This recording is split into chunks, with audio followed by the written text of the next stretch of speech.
Hey everyone, welcome back to the Critic-Verse. Today we're doing another breakdown and review for Bel-Air Season 2, Episode 6, titled Let the Best Man Win. Now, before we get to the video, don't forget to like, comment, and subscribe to join the Critic-Verse and expand the community I'm trying to build. Now, let's get to the breakdown. In the first scene, we get a montage of an event company setting tables, chairs, and other amenities for the Banks family reunion mentioned in last week's episode. Phil is teaching Viv how to play spades, and she's not getting the hang of it. To be quite honest, I don't really know how to play spades either, but I digress. Phil then reveals his mother doesn't want to stay in a hotel, so he asks Viv to prepare the guest room, pick her up from the airport, and find her a nail place. And Phil blames this on his brother for getting in his mom's head. He says he'll never hear the end of it if Viv doesn't go and pick her up. And she made a snide remark about putting her emails and calls aside for Phil's family. Jeffrey enters and asks if they have a free moment. Next, Will wants to speak to Carlton about not dropping out of the Founders Award competition. And Carlton is training for the family flag football game. They want to know if Carlton will be okay because it might be triggering for him. He takes it the wrong way and tells Will to let him finish his workout. Back in Phil's office, Jeffrey explains to Phil and Viv, which they already knew, that he was snooping looking for his son Frederick. They say they want to help him and they give him a file they already had on his son. Next, Vil comes back to the house with Phil's mom, who complains about her driving. She greets all her grandkids, even Will, and Phil comes to greet her, and she further complains about Viv's driving. Carlton helps her with her bags, while Ashley and Hillary help her with the greens she brought to cook for the reunion. Will is then shown helping Ashley and Hillary pick and clean the greens. Ashley then explains she's in charge of looking after the older relatives with dietary restrictions. Hillary interrupts, asking Will if he heard from Jazz. He was invited to the reunion but left her on red. Ashley says it might have to do with inviting her ex-boyfriend to Viv's art show last week. Hillary says Jazz says it was fine, but the look on Will's face says otherwise. And he also says otherwise. And as Hillary says she's going to go over to his place, Uncle Phil says that can wait and asks how his pie is doing. Will notes Phil is cheating, putting his name on a pie he didn't help make, to which Phil sticks his finger in the batter and gets a taste and advises them to put more nutmeg, to say, see, he did help. Next, Will goes into Phil's office and finds Jeffrey still going over the file, and he says he doesn't want to be the only non-Banks at the reunion. To which Jeffrey says, nobody cares at reunions. Everyone is family, but he'll still be there to back Will up and give him info on everyone. After Jeffrey leaves, Will snoops and reads the file. Viv brings Phil his phone and asks why he was getting calls from Erica Baker, someone she already knew might be a problem. Will then asks Carlton about the file he saw Jeffrey reading, and Carlton says it's Jeffrey's son, much to Will's shock, and Carlton says it's a complicated situation, best to leave it alone. But we know Will's not going to do that. Back to Phil and Viv. Phil says Erica wants him to come work at her firm, and that there's nothing to say quite yet. Ashley comes down, excited at the family's arrival, and we then get another montage of Will getting the rundown on the extended Banks family and putting that information to use. Ashley introduces herself to Uncle Earl, and he rebuffs her, and Hillary says he's like that with everyone, but he's the oldest living uncle, and he has a lot of stories to tell. Phil and Viv welcome everyone, and Phil's big brother Julius finally arrives and makes his presence known. Carlton and his cousin Kyle display how a rivalry can transfer from father to son, and they also brought family t-shirts for the entire family. His brother owns 10 car dealerships, which it also says this on the back of the t-shirts. Both Carlton and his cousin play lacrosse, and they compete over which one of them is better. The family gathers outside as Phil is giving a speech, welcoming everyone, sort of Mikasa e Sukasa style. Then his brother interrupts and say they gotta give God his due first. Carlton and Phil face off against Julius and his son in a game of dominoes. Will asks Julius about his life, and Julius says he started working in the car dealership's body shop and never left, then created the largest network of black-owned car dealerships, and that he never went to business school, showing Will there's more than one path to success. Julius scores 15, and Phil scores 15 right back, arguing ideologies for how one should make their way through life. And he wants to put Kyle in the family business too. Kyle says he already does work there part-time and is helping with the new ad campaign, but leaves Phil open to score more points, and his father berates him. Next, Viv is talking about relaxing by the pool when Phil's mom mentions a fish fry theme, but Phil didn't mention that to Viv, because he might have missed a couple of the family calls.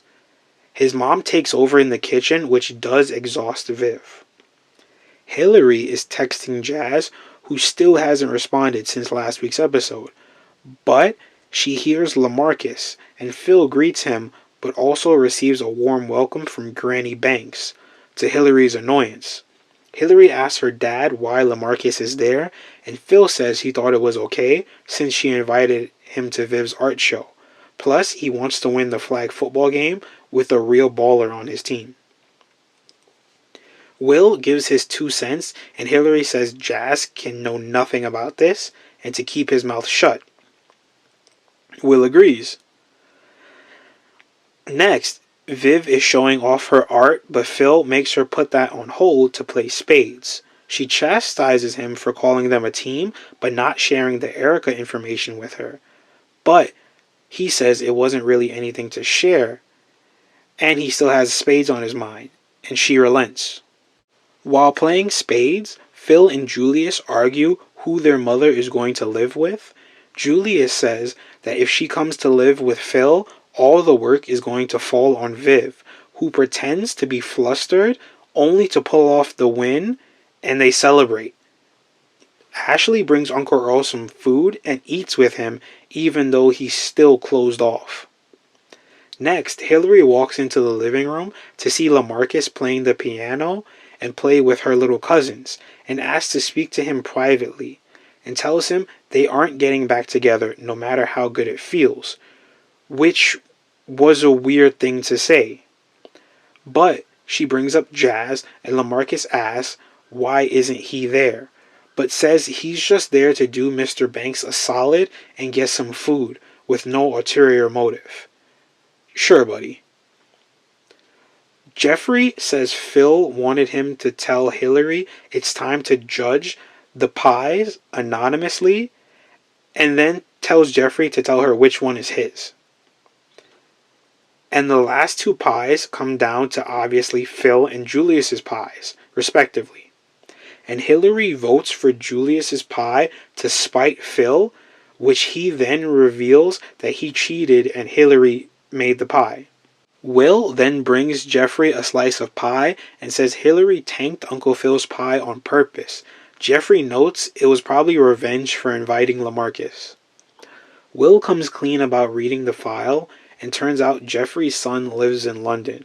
Uncle Phil and Viv had kept tabs on Frederick per Jeffrey's request, but not to give him his location, for his safety, because Jeffrey used to run with some dangerous people. Jeffrey doesn't know what to do now. Will notes nobody is ready for that conversation, speaking from his own personal experience last season, but at least he has answers now. He notes Frederick would probably love to hear the real story, not the one he's probably made up to himself, and that Jeffrey is someone Frederick would be proud to call his dad. Phil talks to Carlton about the flag football game and says he's bringing in a ringer. Then LaMarcus shows up wearing a Banks family reunion shirt and ready to play. Uncle Earl starts to open up to Ashley in exchange for cookies. Cousin Kyle comes and chats with Carlton about if their father's feud will become theirs in 30 years, and notes they'll probably win with LaMarcus, and that his dad will just berate him again, which gets to Carlton. Uncle Earl reveals to Ashley he fought in World War II. He was one of the Red Tails, a Tuskegee Airmen, a famous group of African American fighter pilots that helped integrate the military. Next, LaMarcus comes to chat up Will. Will tries to stay strong for his boy Jazz, but he and LaMarcus bond over being black athletes and how they have to work hard and that there are no days off. He also reveals that he does in fact want Hillary back, which puts the funniest look on Will's face as he's confused as to why he's telling him this. LaMarcus says he's playing the friend role now, but he's going to get Hillary back, and when he does, he's not going to let her go. The game starts and Carlton scores first, and then the game goes on, point by point. With a chance to tie the game, the pressure is on Carlton as he runs the route. Kyle trips, but Carlton fumbles the ball on purpose to let Kyle have that, and even Jeffrey knows he did it. Next, Granny Banks wants to thank Viv and give her all the credit she deserves instead of Phil, because she knows Vivian did most of the work, and how she misses her husband, but she doesn't remember any of the fights they had. But what she does remember is all the good moments they had with family. Viv extends the olive branch to come live with them, but Granny Banks says she doesn't want to live with either one of her sons, and that she likes her independence. In Phil's office, Phil and Julius are icing their wounds since they aren't as young as they used to be, then reveals where their competition started. Julius feels that his dad always believed in Phil. Even said when he wants to go to college, his dad said college was Phil's thing, and that his dad was always betting on Phil. Phil then remarks that he always saw Julius as his big brother and just wanted to do his part by hosting this family reunion. Julius admits it's been difficult since he lost his wife, and Phil offers to help him share the load. Next, Phil comes to Carlton and he apologizes for missing the pass, but Phil knows that he dropped it on purpose to bring Julius and Kyle closer together. He says he's proud of Carlton, that he wants Carlton to always know that he's always betting on him. Will then thanks Julius for sharing his story, and Julius tells Will that people may underestimate them, but they also don't see them coming either, and to prove them wrong. Will tells Carlton he's not dropping out, and Carlton agrees, saying that he's up for the competition and may the best man win, and they shake on it. Phil thanks Viv for putting all this together, despite all she had going on, and apologizes for not bringing up Erica. Then, Will interrupts, saying that they need to help Jeffrey see his son, and Viv agrees. Julius starts to speak and jokes about having Phil's permission first, and thanks Phil and family for putting on the reunion, and invites Phil up to speak with him, and they present the trophy to Uncle Earl and thank him for his service. Aunt Viv starts a Soul Train line, to which LaMarcus notices Hillary isn't there and goes to look for her, and finds her and brings her out, as she leaves her phone, but she finally gets a reply from Jazz. End of episode. Okay, this was a fun sort of bottle episode, not too much drama mixed with a Black History lesson, with a family reunion episode, which is always nice. This episode is titled Let the Best Man Win, which can be interpreted many ways. Between Phil and his brother, between Carlton and his cousin, between LaMarcus and Jazz, and finally between Will and Carlton. A couple of thoughts I had on this episode. For one, I mentioned before how this is a bottle episode. A bottle episode is an episode that's self-contained and usually in a single location, the bank's residence, but since it's such a big location, it still offers many different rooms to film in. The only non-family member in this episode was LaMarcus. You could count Jeffrey, but he's practically family. Speaking of which, the actor they casted as Jeffrey's son, Frederick, is Jovian Wade, an actor that I've seen before in Doctor Who and most recently played Cyborg in the HBO Max original Doom Patrol. It surprises me how they kept this under wraps. You could call this episode a palate cleanser from all the drama of last episode. Most of the drama was self-contained that starts and ends at the climax of the episode. They framed Carlton and Kyle to take over their father's rivalry, but really it's Will and Carlton, as Will saw himself as Julius and Julius saw Will as him.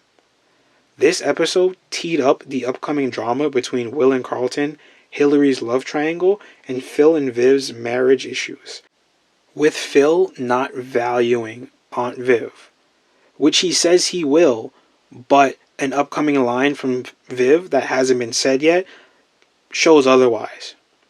Now, the only one that doesn't have a concrete storyline, I'd say, is probably Ashley, but I digress. Now, I can't wait for what the rest of the back half of the season has in store for us. This was another great episode. I can't wait for next week's. Now, thanks for joining me on today's video. Can't wait to see you next time in the Critic-Verse.